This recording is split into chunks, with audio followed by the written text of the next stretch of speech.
Écoutez, moi, la première chose que je retiendrai, c'est la diversité des gens. C'est surtout ça qui m'a étonné.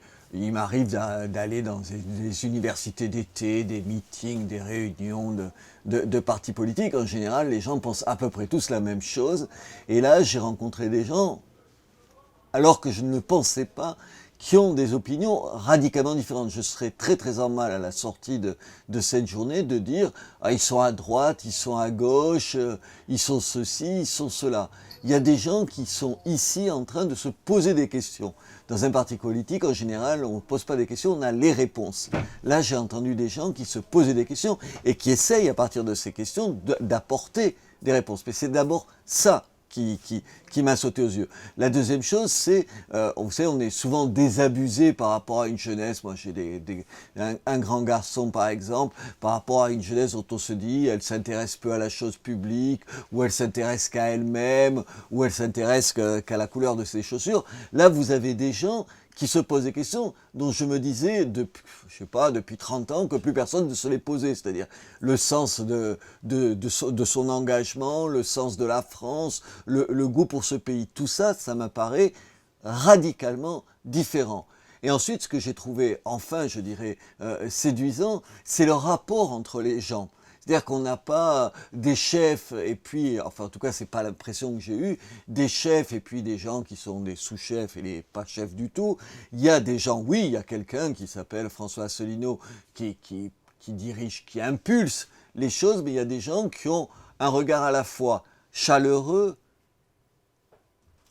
comment dire, tendre même d'une certaine façon à son égard, et en même temps qui peuvent être ironiques, pas être moqueurs, mais être distants aussi par rapport à lui. Et ces trois éléments me font me dire que j'ai bien fait de venir.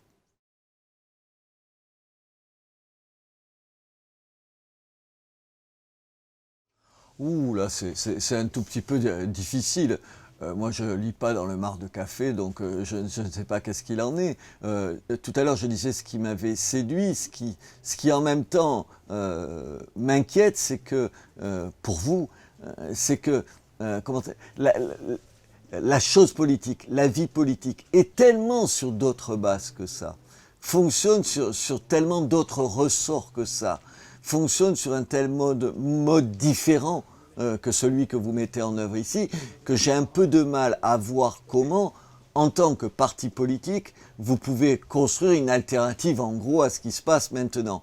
Est-ce que votre parti s'est fait pour prendre le pouvoir? C'est une chose. Là, je pourrais être un tout petit peu dubitatif ici, tout de suite et maintenant, on verra.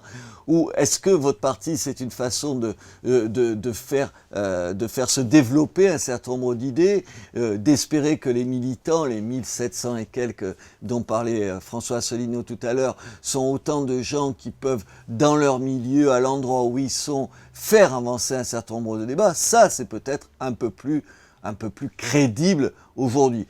En même temps, vous me direz, c'est ça qui fait aussi, je suppose, qui vous fait marcher et avancer, c'est qu'on vit une telle crise, même si on ne le ressent pas tous les jours à un certain nombre de niveaux, mais je crois qu'il y a une telle crise, c'est porteur de telles modifications, de telles révolutions, même si François Asselineau a raison, la révolution c'est pas forcément quelque chose de violent et tout, qu'on ne sait jamais. Demain, il peut arriver une situation, vous pouvez être face à une situation où d'un coup les réponses, ou les questions en tout cas que vous posez, sont celles qu'on se posera tous. Et là, ça changerait la donne. Robert Ménard, merci. Merci à vous.